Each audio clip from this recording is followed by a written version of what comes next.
Salut, c'est Mojo, j'espère que tu es en forme. Alors, on se retrouve aujourd'hui, donc en décembre 2020.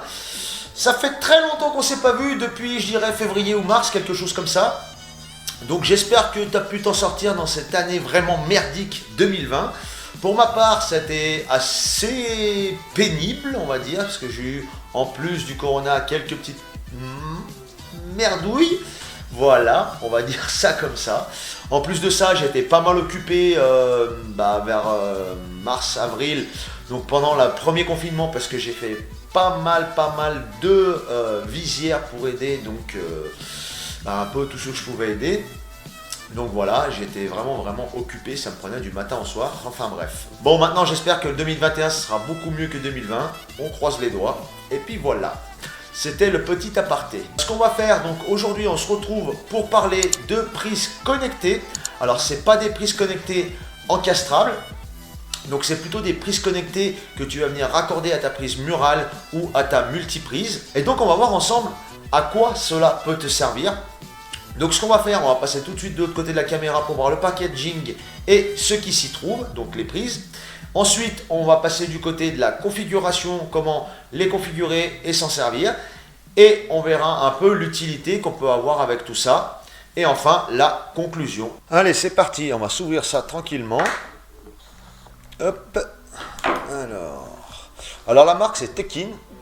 Voilà. Donc on va voir ce que ça donne. J'espère que ça va être de la bonne cam. Le packaging déjà est plutôt propre. Voilà. Alors, un petit manuel. Est-ce qu'il y a du français là-dedans? Oui, j'ai vu en français, donc c'est bien. Donc ça, c'est un pack en fait de 4 prises qui n'est pas très cher. Je te mettrai le lien de toute façon dans le descriptif, tu verras ça tout à l'heure.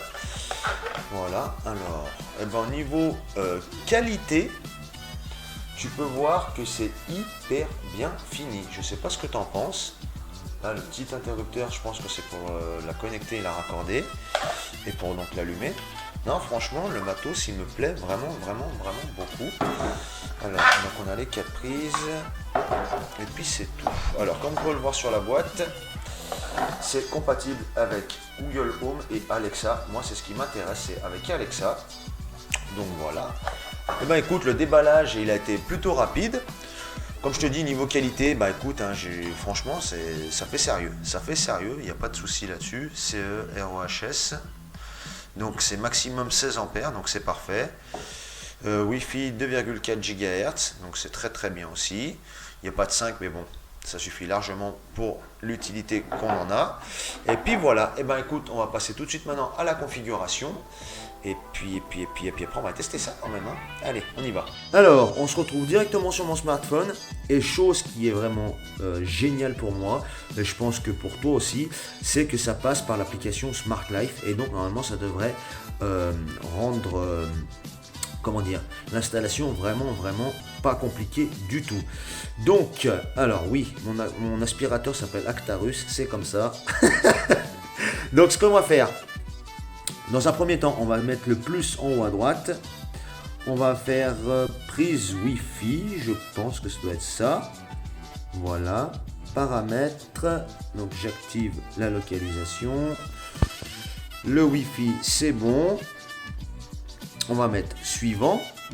Là, il va vouloir détecter l'appareil. Donc ce que je vais faire, c'est que je vais le brancher comme indiqué. Voilà. Donc là, ma prise est branchée. Donc elle est éclairée, elle clignote, je vais mettre suivant.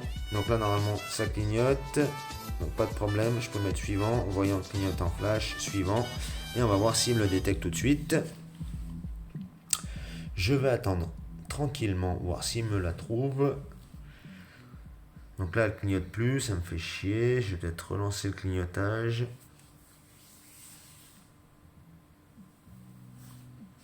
Ah si, elle me l'a trouvé directement, donc super. Impeccable. J'ai entendu Alexa qui me l'a ajouté également. Donc elle s'appelle Smart Socket actuellement. Alors moi, je vais la modifier en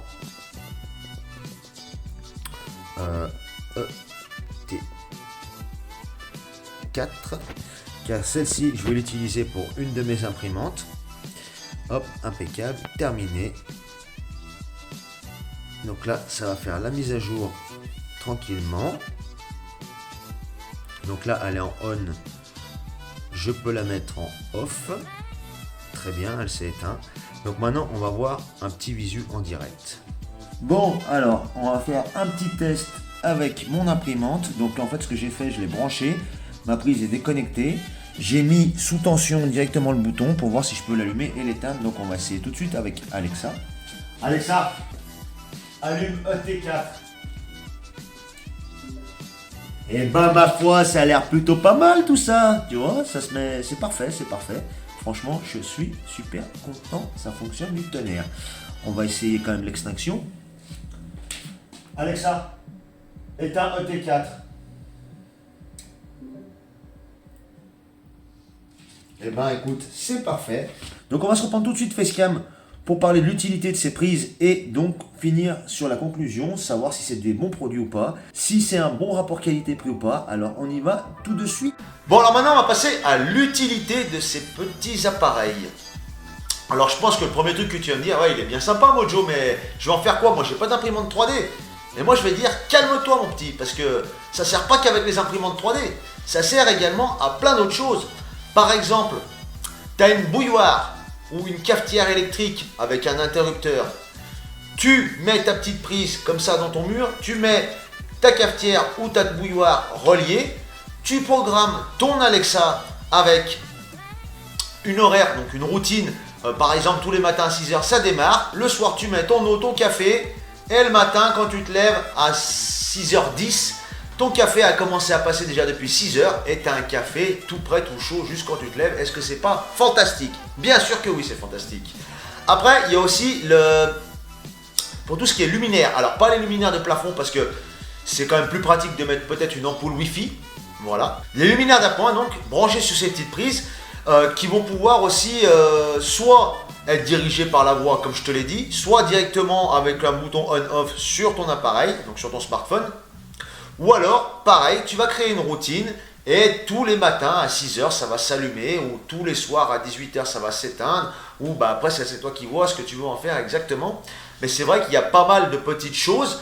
Si tu veux faire des petites économies ici par exemple quand tu pars en vacances, rien ne t'empêche de connecter plusieurs appareils sur ces petites prises, comme par exemple ta box Wi-Fi, tu la connectes et ensuite eh ben, tu dis que tous les jours de 8h à midi tu l'éteins, de midi à 14h tu la rallumes, de 14h à 16h tu l'éteins et à partir de 18h tu la laisses en route puisque tu as aussi par exemple des caméras qui sont connectées dessus, donc il faut forcément de l'internet, mais ça permet d'avoir quand même un contrôle même quand tu n'es pas là, donc c'est vraiment pratique.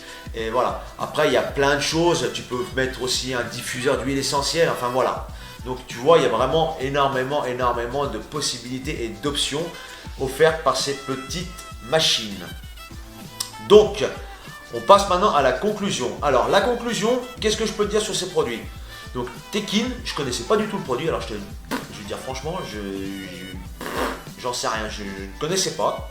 Et je dois dire que je suis agréablement surpris parce que je te dis, tu verras si jamais tu les prends.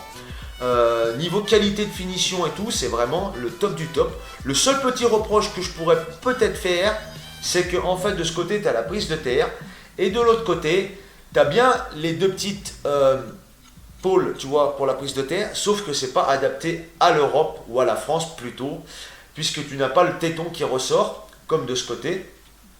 Donc pour les petits appareils ça pose pas vraiment de soucis, mais voilà, faudra peut-être pas brancher des trucs qui tirent 800 watts là-dessus, hein.